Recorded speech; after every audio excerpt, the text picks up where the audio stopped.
ಈಗ ಸಿಎಂ ಸಿದ್ದರಾಮಯ್ಯನವರನ್ನ 26ನೇ ತಾರೀಕು ಕರೆದಿರುವಂತದ್ದು ಹೈಕಮಾಂಡ್ ನಾಯಕರು ಭೇಟಿಯಾಗೋದಕ್ಕೆ ಏನಾಗುತ್ತೆ ಅನ್ನುವಂತ ಕುತೂಹಲ ಈ ರಾಜ್ಯದ ಜನತೆ ಸಿಎಂ ಬಣ ಹಾಗೆ ಡಿಸಿಎಂ ಬಣಕ್ಕೆ ಕಾಡ್ತಾ ಇರುವಂತದ್ದು. ಈಗ ಸಿಎಂ ಸಿದ್ದರಾಮಯ್ಯ ಅವರ ಜೊತೆಗೆ ಡಿಕೆಶಿ ಕೂಡ ಜಂಟಿ ಪಯಣವನ್ನ ಮಾಡ್ತಾರೆ. ನಾಳೆ ದೆಹಲಿಗೆ ಸಿಎಂ ಡಿಸಿಎಂ ಒಟ್ಟಿಗೆ ಪ್ರಯಾಣ ಮಾಡೋ ಸಾಧ್ಯತೆ ಇದೆ.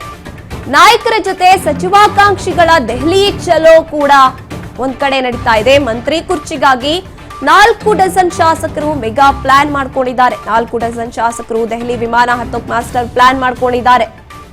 ರಾಹುಲ್ ಗಾಂಧಿ ಅವರು ಒಪ್ಕೊಂಡ್ರೆ ಜೂನ್ ಒಳಗೆ ಕ್ಯಾಬಿನೆಟ್ ಸರ್ಜರಿ ಫಿಕ್ಸ್ ಆಗಿದ್ರೆ ಯಾರಿಗೆ ಸಿಗುತ್ತೆ ಮಂತ್ರಿ ಭಾಗ್ಯ, ಯಾರಿಗೆ ಕಾದಿದೆ ಗೇಟ್ ಪಾಸ್. ಒಂದೇ ಫ್ರೇಮ್ ನಲ್ಲಿ ಸಿದ್ದು ಡಿಕೆಶಿ ದೆಹಲಿಯಾನ ಇದು ಸಂಚಲನವನ್ನ ಸೃಷ್ಟಿ ಮಾಡಿದೆ. ರಾಜ್ ನ್ಯೂಸ್ ನಲ್ಲಿ ವರಿಷ್ಠರ ಲೆಕ್ಕಾಚಾರದ ಇನ್ಸೈಡ್ ಸ್ಟೋರಿಯನ್ನ ನೀವು ನೋಡ್ತಾ ಇರ್ತೀವಿ. ಎಸ್, ಸಿಎಂ ಸಿದ್ದರಾಮಯ್ಯನವರು ಮಾತ್ರವಲ್ಲ, ಡಿಸಿಎಂ ಡಿಕೆಶಿ ಅವರು ಕೂಡ ಅಲ್ಲಿಗೆ ಹೋಗ್ತಾರೆ. ಈ ಕಡೆ ಮಂತ್ರಿ ಪಟ್ಟಕ್ಕಾಗಿ ಕಾಯ್ತಾ ಇರುವಂತಹ ಶಾಸಕರುಗಳಾಗಿರಬಹುದು. ನಮಗೇನು ಉತ್ತರ ಸಿಗೋದಿಲ್ವಾ? ಹಾಗಿದ್ರೆ ಸಿಎಂ ಡಿಸಿಎಂ ಹೋಗ್ತಾರೆ, ನಮ್ದೇನು ಈಗ ಯಾರ್ಯಾರು ಹೊಸಬ್ರು ಆಕಾಂಕ್ಷಿಗಳಿದ್ದಾರೆ ಅವರಿಗೆ ಸ್ಥಾನ ಸಿಗಬೇಕು ಅಂತ ಅಥವಾ ಹಿರಿಯರಿಗೆ ಸ್ಥಾನ ಸಿಗಬೇಕು ಅಂತ ಆಗ್ಲಿಂದಲೂ ಕೂಡ ನಡ್ಕೊಂಡು ಬರ್ತಾ ಇದೆ. ಸಚಿವ ಸಂಪುಟದಲ್ಲಿ ಪುನರ್ರಚನೆ ಏನಾದ್ರೂ ಆದಾಗ ಇನ್ನು ಅದರಲ್ಲಿ ಕೆಲವರನ್ನ ಗೇಟ್ ಪಾಸ್ ನೀಡುವಂತ ಚಾನ್ಸಸ್ ಕೂಡ ಇದೆ. ಹೊಸಬರಿಗೆ ಅವಕಾಶ ಬಂದಾಗ ಅಲ್ಲಿ ಇದ್ದಂಥವರಿಗೆ ಬೇರೆ ಸ್ಥಾನಗಳನ್ನ ಕೊಟ್ಟು ಅಥವಾ ಅವರನ್ನ ಅವ್ರ ಸ್ಥಾನದಿಂದ ಕೆಳಗಿಳಿಸುವಂತ ಕೆಲಸಗಳಾಗೇ ಆಗುತ್ತೆ. ಇದಕ್ಕೆ ಈಗ ಪ್ಲಾನ್ ಮಾಡ್ಕೋತಾ ಇರುವಂತದ್ದು. 4 ಡಜನ್ ಶಾಸಕರು ದೆಹಲಿ ವಿಮಾನ ಹತ್ತೋಕ್ ಮಾಸ್ಟರ್ ಪ್ಲಾನ್ ಮಾಡ್ಕೊಂಡಿದ್ದಾರೆ. ಜೂನ್ ಒಳಗೆ ಕ್ಯಾಬಿನೆಟ್ ಸರ್ಜರಿ ಫಿಕ್ಸ್ ಆಗುತ್ತಾ? ಹಾಗಿದ್ರೆ ಹೈಕಮಾಂಡೇ ಕರೆದಿರುವಂತದ್ದು ನಮ್ಮ ರಾಜ್ಯದ ನಾಯಕರನ್ನ ಚರ್ಚೆ ಮಾಡೋದಕ್ಕೆ ಅಥವಾ ಏನೇ ಆಗಬಹುದು ಹೈಕಮಾಂಡ್ ನಲ್ಲಿ ಅವರೇ ಕರೆದಿರುವಂತದ್ದು ಸಾಕಷ್ಟು ಕುತೂಹಲ ಕೆರಳಿಸ್ತಾ ಇದೆ. ಇನ್ನು ಮಂತ್ರಿ ಪಟ್ಟಕ್ಕಾಗಿ ಸಿಎಂ ಮತ್ತೆ ಡಿಸಿಎಂ ಮೇಲೆ ಒತ್ತಡ ಹೇರಲಾಗ್ತಾ ಇದೆ. ಸಂಪುಟಕ್ಕೆ ಭಾರಿ ಡಿಮ್ಯಾಂಡ್ ಇಟ್ಟಿರುವಂತದ್ದು ಹಿರಿಯ ಶಾಸಕರುಗಳು. ರಾಯರೆಡ್ಡಿ, ಬಿಆರ್ ಪಾಟೀಲ್, ಆರ್.ವಿ. ದೇಶಪಾಂಡೆ ಅವರು ಸಿಎಂ ಡಿಸಿಎಂ ಜಂಟಿ ಯಾನದ ಬೆನ್ನಲ್ಲೇ ಹೈಡ್ರಾಮಾ ಸೃಷ್ಟಿ ಮಾಡ್ತಾ ಇದ್ದಾರೆ ಶಾಸಕರು. 4 ಡಜನ್ ಮಂದಿ ಮಧ್ಯೆ ಹಿರಿಯರು ಒಂದ್ ಕಡೆ ಮಹಾ ಫೈಟ್ ಮಾಡ್ತಿದ್ದಾರೆ. ನಮಗೂ ಬೇಕು ಅವಕಾಶ ಅಂತ. ಈ ಕಡೆ ಮಂತ್ರಿ ಪಟ್ಟಕ್ಕಾಗಿ ಸಿಎಂ ಡಿಸಿಎಂ ಮೇಲೆ ಒತ್ತಡ ಹೆಚ್ಚಾಗ್ತಾ ಇದೆ. ಸಿಎಂ ಬಣದವರು ಕೂಡ ಸಿಎಂಗೆ ನಮಗೂ ಅವಕಾಶ ಬೇಕು, ಒಂದು ಅವಕಾಶ ಮಾಡ್ಕೊಡಿ, ಹೈಕಮಾಂಡ್ಗೆ ಮನವಿ ಮಾಡ್ಕೊಳ್ಳಿ, ನಮ್ಮ ಪರವಾಗಿ ನಮಗೊಂದು ಅವಕಾಶ ಸಿಗ್ಲಿ ಅಂತ. ಇನ್ನು ಡಿಸಿಎಂ ಬಣ ಅಂತೂ ಕೇಳದೇ ಬೇಡ. ಒಂದು ಡಿಸಿಎಂಗೆ ಸ್ಥಾನ ಸಿಗ್ಬೇಕು, ಇಲ್ಲ ಅಂದ್ರೆ ಡಿಸಿಎಂ ಬಣದಲ್ಲಿ ಅವಕಾಶಗಳು ಸಿಗ್ಬೇಕು ಶಾಸಕರಿಗೆ. ನಮ್ಮೊಂದಿಗೆ ನೇರ ಸಂಪರ್ಕದಲ್ಲಿದ್ದಾರೆ ನಮ್ಮ ಪ್ರತಿನಿಧಿ ಬಸವರಾಜ್. ಎಸ್ ಬಸವರಾಜ್, ಸಾಕಷ್ಟು ಕುತೂಹಲವನ್ನ ಕೆರಳಿಸುವಂತಹ ನಡೆ ಹೈಕಮಾಂಡ್ ಈ ರೀತಿಯಾಗಿ ಕರೆದಿರುವಂತದ್ದು ಸಿಎಂ ಡಿಸಿಎಂ ನ ಏನಾಗುತ್ತೆ ಅಂತ.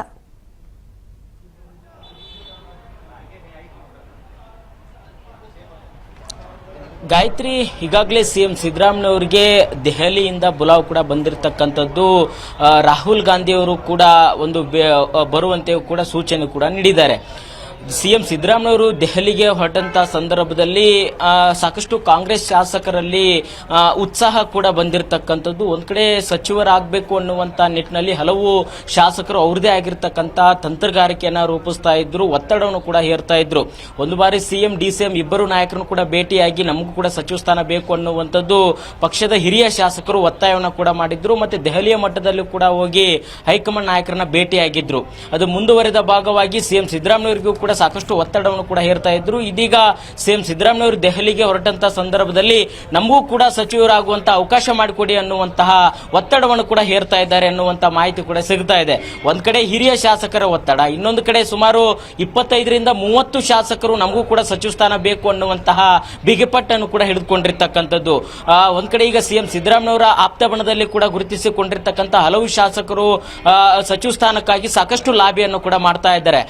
ಬಸವರಾಜ್ ರಾಯರೆಡ್ಡಿ ಅವರಾಗಿರ್ಬೋದು, ಅಶೋಕ್ ಪಟ್ಟಣ್ ಆಗಿರ್ಬೋದು, ದೇಶಪಾಂಡೆ ಅವರಾಗಿರ್ಬೋದು, ಹಲವು ನಾಯಕರು, ಬಿ.ಆರ್. ಪಾಟೀಲ್ ಆಗಿರ್ಬೋದು, ಇವರೆಲ್ಲರೂ ಸಹಿತ ಈ ಒಂದು ಸಚಿವ ಸಂಪುಟ ಪುನರ್ರಚನೆ ಆಗುವಂತಹ ಸಂದರ್ಭದಲ್ಲಿ ನಮಗೆ ಅವಕಾಶ ಮಾಡಿ ಕೊಡಲೇಬೇಕು ಅನ್ನುವಂತಹ ಒತ್ತಾಯವನ್ನ ಸಿಎಂ ಸಿದ್ದರಾಮಯ್ಯವರಿಗೂ ಕೂಡ ಹೇರ್ತಾ ಇದ್ದಾರೆ.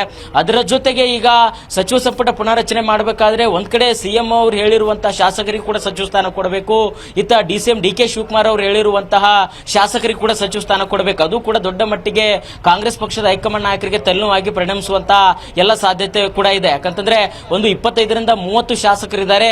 ಈಗ ಸುಮಾರು 10ರಿಂದ 15 ಒಂದು ಸಚಿವರಿಗೆ ಕೋಕ್ ಕೊಡಲಾಗುತ್ತೆ, ಅಷ್ಟು ಹೊಸ ಶಾಸಕರಿಗೆ ಸಚಿವ ಸಂಪುಟದಲ್ಲಿ ಅವಕಾಶ ಮಾಡಿಕೊಡಲಾಗುತ್ತೆ ಅನ್ನುವಂತಹ ಮಾಹಿತಿ ಕೂಡ ಇರುವಂತದ್ದು. ಹಾಗಾಗಿ ಒಂದು 25ರಿಂದ 30 ಶಾಸಕರ ಪಟ್ಟಿಯೇ ಇರ್ತಕ್ಕಂಥ ಸಂದರ್ಭದಲ್ಲಿ ಅದರಲ್ಲಿ ಒಂದು ಪ್ಯೂರಿಫೈ ಮಾಡಿ ಈಗ ಒಂದು ಸುಮಾರು 11ರಿಂದ 15 ಶಾಸಕರಿಗೆ ಅವಕಾಶ ಮಾಡಿಕೊಡುವಂತದನ್ನ ಕಾಂಗ್ರೆಸ್ ಪಕ್ಷದ ಹೈಕಮಾಂಡ್ ಸಾಕಷ್ಟು ಒಂದು ಸರ್ಕಸ್ ಮಾಡಬೇಕಾಗುತ್ತೆ.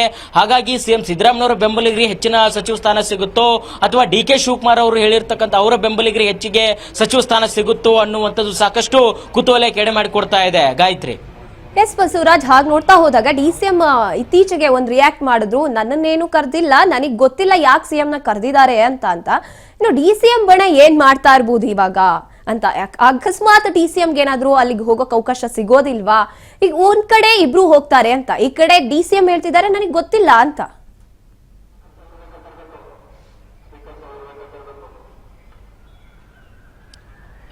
ಗಾಯತ್ರಿ, ಒಂದ್ ಕಡೆ ಈಗ ಸಿಎಂ ಸಿದ್ದರಾಮಯ್ಯ ಅವರಿಗೆ ದೆಹಲಿಗೆ ಬರುವಂತೆ ಖುದ್ದಾಗಿ AICCಯ ಪ್ರಧಾನ ಕಾರ್ಯದರ್ಶಿ ಆಗಿತ್ತಂತ KC ವೇಣುಗೋಪಾಲ್ ಅವರು ಕೂಡ ದೂರವಾಣಿ ಕರೆ ಮುಖಾಂತರ ಅವರಿಗೆ ತಿಳಿಸಿರ್ತಕ್ಕಂಥದ್ದು. ಈಗ ಸಿಎಂ ಸಿದ್ದರಾಮಯ್ಯ ಅವರು ಕೂಡ ಅಧಿಕೃತವಾಗಿ ಕೂಡ ದೆಹಲಿಗೆ ಹೋಗ್ತಾ ಇದ್ದೇನೆ ಅನ್ನುವಂತ ಮಾಹಿತಿಯನ್ನು ಕೂಡ ನೀಡಿದ್ದಾರೆ. ಈಗಾಗಲೇ ಇವತ್ತು ಸಂಜೆ 7 ಗಂಟೆಗೆ ಕೂಡ ವಿಶೇಷ ವಿಮಾನದ ಮುಖಾಂತರ ದೆಹಲಿಗೆ ಪ್ರಯಾಣವೂ ಕೂಡ ಬೆಳೆಸ್ತಾರೆ.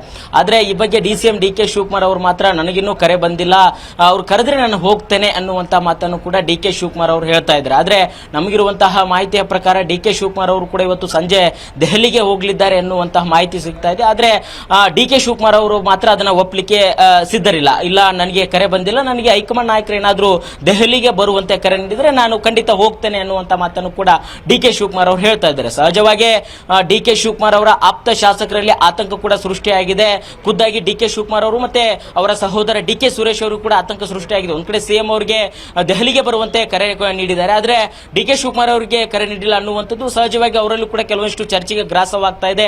ನಿನ್ನೆ ತಡರಾತ್ರಿವರೆಗೂ ಕೂಡ DK ಸುರೇಶ್ ಅವರು ಮತ್ತೆ DK ಶಿವಕುಮಾರ್ ಇಬ್ಬರು ನಾಯಕರು ಕೂಡ ಚರ್ಚೆ ಮಾಡಿದ್ದಾರೆ. ಸಹೋದರರು CM ಅವರು ಕರೆಸಿಕೊಳ್ಳುವಂತಹ ಸಂದರ್ಭದಲ್ಲಿ ಸಂಪುಟ ಪುನಾರಚನೆವೋ ಅಥವಾ ನಾಯಕತ್ವ ಬದಲಾವಣೆ ವಿಚಾರಕ್ಕೆ ಸಂಬಂಧಪಟ್ಟಂತೆ ಚರ್ಚೆ ನಡೆಸ್ತಾರೋ, ಇದ್ರ ಬಗ್ಗೆ ಮುಂದಿನ ನಡೆ ನಾವೇನ್ ಮಾಡಬೇಕು ಅನ್ನುವಂತ ನಿಟ್ಟಿನಲ್ಲಿ ಕೂಡ DK ಶಿವಕುಮಾರ್ ಅವರು ಕೂಡ ಚರ್ಚೆ ನಡೆಸಿದ್ದಾರೆ. ಈಗ ಅವರ ಆಪ್ತ ಶಾಸಕರು ಸಹಿತ ಅದೇ ರೀತಿಯಲ್ಲಿ ಅವರು ಕೂಡ DK ಶಿವಕುಮಾರ್ ಅವರಿಗೆ CM ಆಗುವಂತ ಅವಕಾಶ ಮಾಡಿಕೊಡಬೇಕು ಅನ್ನುವಂಥದ್ದು, ಇಲ್ಲ ಸಂಪುಟ ಪುನರಚನೆ ಆಗೋದಾದ್ರೆ ನಮಗೂ ಕೂಡ ಹೆಚ್ಚಿನ ಅವಕಾಶ ಮಾಡಿಕೊಡಬೇಕು ಅನ್ನುವಂತ ನಿಟ್ಟಿನಲ್ಲಿ ಕೂಡ ಅವರು ಕೂಡ ಒತ್ತಡವನ್ನು ಹೇರುವಂತ ಪ್ರಯತ್ನ ಮಾಡ್ತಾರೆ. ಈಗ ಸಚಿವ ಸಂಪುಟ ಪುನರಚನೆ ಆಗುವಂತ ಸಂದರ್ಭದಲ್ಲಿ CM ಮತ್ತೆ DCM ಇಬ್ಬರು ನಾಯಕರ ಸಮ್ಮುಖದಲ್ಲೇ ಕೂಡ ಆಗ್ಬೇಕಾಗುತ್ತೆ. ಆ ಒಂದು ಸಂದರ್ಭದಲ್ಲಿ DK ಶಿವಕುಮಾರ್ ಅವರ ಆಪ್ತ ಬಣದಲ್ಲಿ ಗುರುತಿಸಿಕೊಂಡಿರ್ತಕ್ಕಂಥ ಹಲವು ಶಾಸಕರು ನಮಗೂ ಕೂಡ ಸಚಿವ ಸ್ಥಾನ ಸಿಗುತ್ತೆ ಅನ್ನುವಂತಹ ಬಹಳಷ್ಟು ಆಕಾಂಕ್ಷೆಗಳು ಕೂಡ ಇದ್ದಾರೆ. ಹಾಗಾಗಿ ಅವರು ಕೂಡ ಸಹಜವಾಗಿ DK ಶಿವಕುಮಾರ್ ಅವರು ಕೂಡ ಒತ್ತಡ ಹೇರುವಂತ ಪ್ರಯತ್ನ ಮಾಡ್ತಾರೆ. ಅದೇನಾದ್ರೂ ಒಂದ್ ಕಡೆ ಸಫಲವಾಗಲಿಲ್ಲ ಅಂತಂದ್ರೆ, ವಿಫಲ ಆದ್ರೆ ಒಂದ್ ಕಡೆ ದೊಡ್ಡ ಮಟ್ಟದಲ್ಲಿ ಕೂಡ ಅವರು ಕೂಡ ಹೈಕಮಾಂಡ್ ನಾಯಕರನ್ನ ಭೇಟಿ ಮಾಡಿ ಒತ್ತಾಯ ಮಾಡುವಂತಹ ಎಲ್ಲಾ ಸಾಧ್ಯತೆ ಕೂಡ ಇದೆ. ಗಾಯತ್ರಿ. ಎಸ್, ಆಗ ನೋಡ್ತಾ ಹೋದ್ರೆ ನಿನ್ನೆ ರಾಷ್ಟ್ರಾಧ್ಯಕ್ಷರು ಬಿಜೆಪಿ ರಾಷ್ಟ್ರಾಧ್ಯಕ್ಷರು ಕರ್ನಾಟಕಕ್ಕೆ ಬಂದಿರ್ತಾರೆ. ಅಲ್ಲಿವರೆಗೂ ಸೈಲೆಂಟ್ ಆಗಿದ್ದಂತ ಹೈಕಮಾಂಡ್ ಇಲ್ಲಿ ಏನೇನೋ ಸಾಕಷ್ಟು ಬದಲಾವಣೆಗಳಾಗಿರುತ್ತೆ ಅಂತ ಅಲರ್ಟ್ ಆಗಿ ಏನಾದ್ರೂ ನಾವು ಒಂದ್ ಸ್ವಲ್ಪ ಬದಲಾವಣೆ ಮಾಡೋಣ ಅಂತ ಹೈಕಮಾಂಡ್ ಕರೆದಿದ್ದಾರಾ CM DCM ನ ಅಂತ?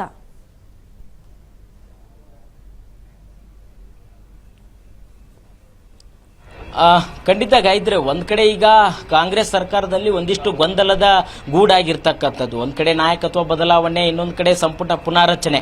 ಈ ಒಂದು ಸಂದರ್ಭದಲ್ಲಿ ಈಗ ಬರುವಂತಹ GBA ಚುನಾವಣೆ ಆಗಿರ್ಬೋದು, ಮತ್ತೆ ತಾಲೂಕ್ ಪಂಚಾಯತಿ ಜಿಲ್ಲಾ ಪಂಚಾಯತಿ ಚುನಾವಣೆ ಆಗಿರ್ಬೋದು, ಮತ್ತೆ ಹಲವು ಚುನಾವಣೆಗಳು ಬಂದಂತಹ ಸಂದರ್ಭದಲ್ಲಿ ಅವುಗಳಿಗೆ ಪಕ್ಷ ಸಂಘಟನೆಗೆ ಎಲ್ಲ ಒಂದು ಕಡೆ ಈ ಒಂದು ಗೊಂದಲ ಒಂದು ತೊಡಕಾಗಬಾರ್ದು ಅನ್ನುವಂತಹ ಗಮನದಲ್ಲಿಟ್ಟುಕೊಂಡು ಕಾಂಗ್ರೆಸ್ ಪಕ್ಷದ ಹೈಕಮಾಂಡ್ ನಾಯಕರು ಈ ಒಂದು ಸಂಪುಟ ಪುನಾರಚನೆ ಮಾಡುವಂತಹ ರೀತಿಗೆ ಮತ್ತೆ CM ಸಿದ್ದರಾಮಯ್ಯ ಅವರಿಗೆ ಒಂದು ಬುಲಾವ್ ನೀಡಿದಂತದ್ದು ಕೂಡ ಇರುವಂತಹ ಕಾರಣ. ಈ ನೀವು ಹೇಳಿದಂತೆ ಬಿಜೆಪಿಯ ರಾಷ್ಟ್ರಾಧ್ಯಕ್ಷರು ಸಹಿತ ಬಂದು ರಾಜ್ಯ ಬಿಜೆಪಿ ಒಂದು ಬೂಸ್ಟ್ ಎಂಬಂತೆ ಸಾಕಷ್ಟು ಒಂದು ಚುರುಕನ್ನು ಮೂಡಿಸಿದ್ರು. ಪಕ್ಷ ಸಂಘಟನೆ ಆಗಬೇಕು, ಮುಂಬರ್ತಕ್ಕಂಥ ಸ್ಥಳೀಯ ಚುನಾವಣೆಗಳಾಗಿರ್ಬೋದು, ಮತ್ತೆ 2028ರ ಚುನಾವಣೆಗೆ ಕೂಡ ಪಕ್ಷ ಅಧಿಕಾರಕ್ಕೆ ಬರಬೇಕು.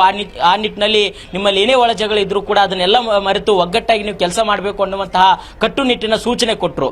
ಬಿಜೆಪಿ ಪಾಳ್ಯದಲ್ಲಿ ಒಂದಿಷ್ಟು ಚುರುಕು ಮುಟ್ಟಿಸಿದಂತಹ ಸಂದರ್ಭದಲ್ಲಿ ಕಾಂಗ್ರೆಸ್ ಪಕ್ಷದ ನಾಯಕರು ಕೂಡ ಒಂದಿಷ್ಟು ಅಲರ್ಟ್ ಆದಂತೆ ಕಾಣ್ತಾ ಇದೆ. ಹಾಗಾಗಿ ತಮ್ಮಲ್ಲಿರ್ತಕ್ಕಂತಹ ಬಿಕ್ಕಟ್ಟೇನಿದೆ, ಈ ಒಂದು ಗೊಂದಲ ಏನಿದೆ, ಶಾಸಕರಲ್ಲೂ ಸಹಿತ ಸಂಪುಟ ಪುನರ್ರಚನೆ ಆಗಬೇಕು, ನಮಗೆ ಅವಕಾಶ ಮಾಡಿಕೊಡ್ತಾ ಇಲ್ಲ, ಸರ್ಕಾರ ಬಂದು 3 ವರ್ಷ ಆಯ್ತು, ಇದುವರೆಗೂ ಕೂಡ ಸಂಪುಟ ಸರ್ಜರಿ ಆಗ್ತಾ ಇಲ್ಲ, ಹಿರಿಯ ಶಾಸಕರಿದ್ದೇವೆ, ನಮಗೆ ಅವಕಾಶ ಮಾಡಿಕೊಡ್ತಾ ಇಲ್ಲ, ಕೆಲವು ಸಚಿವರನ್ನ ಮಾತು ಕೇಳ್ತಾ ಇಲ್ಲ, ಅಧಿಕಾರಿಗಳು ಕೂಡ ಮಾತು ಕೇಳ್ತಾ ಇಲ್ಲ ಅನ್ನುವಂತ ಹಲವು ರೀತಿಯ ಆರೋಪಗಳನ್ನ ಹಲವು ಶಾಸಕಾಂಗ ಪಕ್ಷದ ಸಭೆಯಲ್ಲಿ ಖುದ್ದಾಗಿ ಸಿಎಂ ಸಿದ್ದರಾಮಯ್ಯ ತಿಳಿಸಿದ್ರು ಸಹಿತ ಯಾವುದೇ ರೀತಿ ಕ್ರಮ ಆಗ್ತಾ ಇಲ್ಲ ಅನ್ನುವಂತಹ ಅಸಮಾಧಾನವು ಕೂಡ ಅವರಲ್ಲಿ ಇರ್ತಕ್ಕಂಥದ್ದು. ಹಾಗಾಗಿ ಅದನ್ನೆಲ್ಲವನ್ನು ಕೂಡ ಗಮನದಲ್ಲಿಟ್ಟುಕೊಂಡು ಕಾಂಗ್ರೆಸ್ ಪಕ್ಷದ ಹೈಕಮಾಂಡ್ ನಾಯಕರು ಇದಕ್ಕೆ ಒಂದು ಸ್ಪಷ್ಟವಾಗಿರ್ತಕ್ಕಂಥ ನಿರ್ಧಾರ ತೆಗೆದುಕೊಳ್ಳಬೇಕು ಅನ್ನುವಂತ ನಿಟ್ಟಿನಲ್ಲಿ ಮುಂದಾದಂತೆ ಕಾಣ್ತಾ ಇದೆ.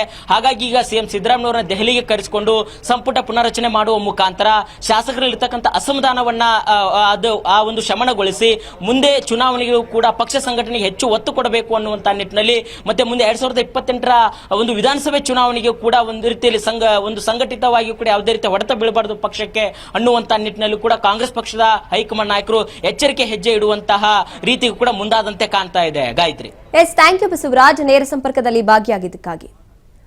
ಎಸ್, ಸಾಕಷ್ಟು ವಿಚಾರಗಳಿದೆ. ಹೈಕಮಾಂಡ್ ಯಾವ ಒಂದು ಮರ್ಮವನ್ನ ಇಟ್ಕೊಂಡು, ಯಾವ ಪ್ಲಾನ್ ಇಟ್ಕೊಂಡು ನಾಳೆ ಕರೆಸ್ತಿದ್ದಾರೆ ಸಿಎಂನ ಅನ್ನುವಂಥದ್ದು. ಸಿಎಂ ಡಿಸಿಎಂ ಜೊತೆ 5-6 ಸಚಿವರು ಕೂಡ ದೆಹಲಿಗೆ ಹೋಗ್ತಾರೆ. ದೆಹಲಿಗೆ ಬರಬೇಕು ಅಂತ ಕಾಂಗ್ರೆಸ್ ಹೈಕಮಾಂಡ್ ಬುಲಾವ್ ಮಾಡಿರುವಂಥದ್ದು. ನಾಳೆ ಸಿದ್ದರಾಮಯ್ಯ ಅವರ ಜೊತೆ ರಾಷ್ಟ್ರ ರಾಜಧಾನಿ ಭೇಟಿ ಸಾಧ್ಯತೆ ಇದೆ. ಇಷ್ಟು ಜನ ಕೂಡ 5-6 ಜನ ಶಾಸಕರು ಜೊತೆಗೆ ಡಿಸಿಎಂ. ಇನ್ನು ಹಾಗೆ ನೋಡ್ತಾ ಹೋದಾಗ ಸಂಪುಟ ಪುನರ್ರಚನೆ ಆಗ್ಬೇಕು ಅಂತ ಬುಲಾವ್ ನೀಡಿದ್ದಾರಾ, ಅಥವಾ ಸಿಎಂ ಡಿಸಿಎಂ ವಿಚಾರದಲ್ಲಿ ನಡೀತಾ ಇರುವಂತಹ ಕುರ್ಚಿ ಕಾದಾಟ ಏನಿದೆ ಇದಕ್ಕೊಂದು ತೆರೆ ಎಳೆಯೋಣ ಅಂತಾನ ಸಾಕಷ್ಟು ಕುತೂಹಲ ಉಂಟಾಗ್ತಾ ಇದೆ ಒಂದು ವಿಚಾರದಲ್ಲಿ. ಇನ್ನು ಶಾಸಕರಂತೂ ಪಟ್ಟು ಹಿಡಿದಿರೋದನ್ನ ಬಿಡ್ತಲೇ ಇಲ್ಲ. ಆಗ್ಲಿಂದಲೂ ಕೂಡ ಯಾಕೇನೋ ಬದಲಾವಣೆ ಆಗ್ತಾ ಇಲ್ಲ, ಅಟ್ಲೀಸ್ಟ್ ಒಂದು ಕ್ಲಾರಿಟಿ ಯಾಕೆ ಕೊಡ್ತಾ ಇಲ್ಲ ಅಂತ.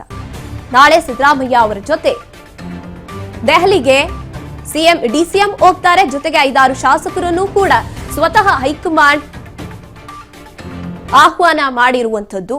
ಹಾಗಾದ್ರೆ ಇಲ್ಲಿ ನಿಜಕ್ಕೂ ಏನೋ ಕುತೂಹಲಕಾರಿ ವಿಚಾರ ಇದೇ ಇರುತ್ತೆ. ಶಾಸಕರುಗಳು ಹೋಗ್ತಾ ಇದ್ದಾರೆ ಅಂದಾಗ ಸಚಿವ ಸಂಪುಟ ಪುನರ್ರಚನೆ ವಿಚಾರ ಅಂತೂ ಮುನ್ನೆಲೆಗೆ ಬಂದೇ ಬರುತ್ತೆ.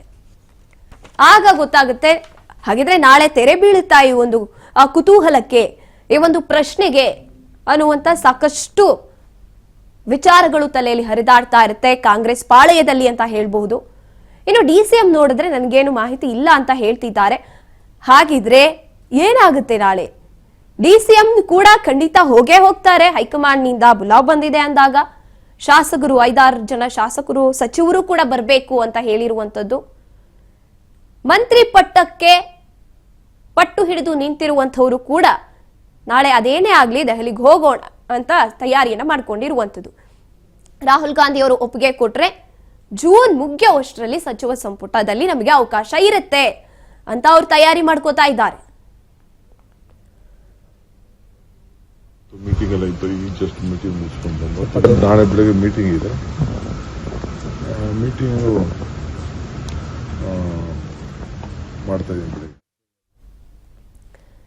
ಎಸ್, ಹಾಗಿದ್ರೆ ಏನೇನೆಲ್ಲ ಬದಲಾವಣೆ ಆಗಬಹುದು? ಬದಲಾವಣೆಯನ್ನ ಬಯಸಿರುವಂತವರಿಗೆ ಒಂದು ಉತ್ತರ ಕೊಡೋಕ್ ನಾಳೆ ಹೈಕಮಾಂಡ್ ಕರೆದಿದ್ಯಾ? ಮೇ 26ನೇ ತಾರೀಕು ದೆಹಲಿಗೆ ಬರಬೇಕು ಅಂತ ವರಿಷ್ಠರು ಸೂಚನೆ ನೀಡಿದ್ದಾರೆ. ಬದಲಾವಣೆ ವಿಚಾರ ಚರ್ಚೆಗೆ ಬರುತ್ತಾ? ಕಾದು ನೋಡ್ಬೇಕು. ಯಾವ ಬದಲಾವಣೆ? ಸಿಎಂ ಕುರ್ಚಿ ಕಿತ್ತಾಟ ಇದೆಯಲ್ವಾ, ಇದಕ್ಕೊಂದು ತೆರೆ ಇಳಿದು ಬಿಡೋಣ ಅಂತ ಏನಾದ್ರು ಅಂದ್ಕೊಂಡಿದ್ಯಾ? I don't know what did Surjewala tell you. I don't know what did Surjewala tell me. I don't know. I'll ask him. If he asks me to come, I'll go. Otherwise, I'll be staying here. But there is important discussion related to Rajya Sabha and MLC seats, sir. You're a party Of course, whenever the party calls, we have to go. Otherwise, I will not go. Sir, is there a discussion over the CM issue, sir? I don't know about it. I don't want to comment on it. It is not my job. Rise or not? I don't know what did Surjewala. Yes, ನೋಡಿ ನೇರ ಹೇಳ್ತಾ ಇದ್ದಾರೆ. ಸುರ್ಜೇವಾಲಾ ಅವರು ಸಿಎಂನ ಕರೆದಿದ್ದಾರಂತೆ, ಅದ್ರ ಬಗ್ಗೆ ನಂಗೇನು ಮಾಹಿತಿ ಇಲ್ಲ. ನೀವು ಹೋಗ್ತೀರಾ ಅಂತ ಕೇಳಿದ್ರೆ ನಾನು ಕರೆದ್ರೆ ಹೋಗ್ತೀನಿ. ಆಮೇಲೆ ಹೇಳ್ತಾರೆ ನಾನು ಇದ್ರ ಬಗ್ಗೆ ಕಮೆಂಟ್ ಏನು ಮಾಡೋದಿಲ್ಲ, ಇದು ನನ್ನ ಕೆಲಸವೇ ಅಲ್ಲ ಕಮೆಂಟ್ ಮಾಡೋದಕ್ಕೆ, ಅವ್ರು ಕರೆದ್ರೆ ನಾನು ಹೋಗ್ತೀನಿ ಅಂತ ಹೇಳ್ತಾ ಇರುವಂಥದ್ದು ಡಿಸಿಎಂ. ಅಂದ್ರೆ ಒಂದ್ ರೀತಿಯಾಗಿ ಉತ್ತರ ಕೊಡ್ಬೇಕು ಅನ್ನೋ ರೀತಿಯಲ್ಲಿ ಕೊಡ್ತಾ ಇಲ್ಲ, ಅದು ನನಗೆ ಏನು ಅಲ್ವೇ ಅಲ್ಲ ಅನ್ನೋ ರೀತಿಯಾಗಿ ಉತ್ತರ ಕೊಡ್ತಾ ಇದ್ದಾರೆ. ಕರೆದಿದ್ದಾರಂತೆ, ಹೋಗ್ತಾರಂತೆ, ನನ್ನ ಕರೆದಿಲ್ಲ, ಕರೆದ್ರೆ ಹೋಗ್ತೀನಿ ಅಂತ ಹೇಳ್ತಾ ಇರುವಂಥದ್ದು.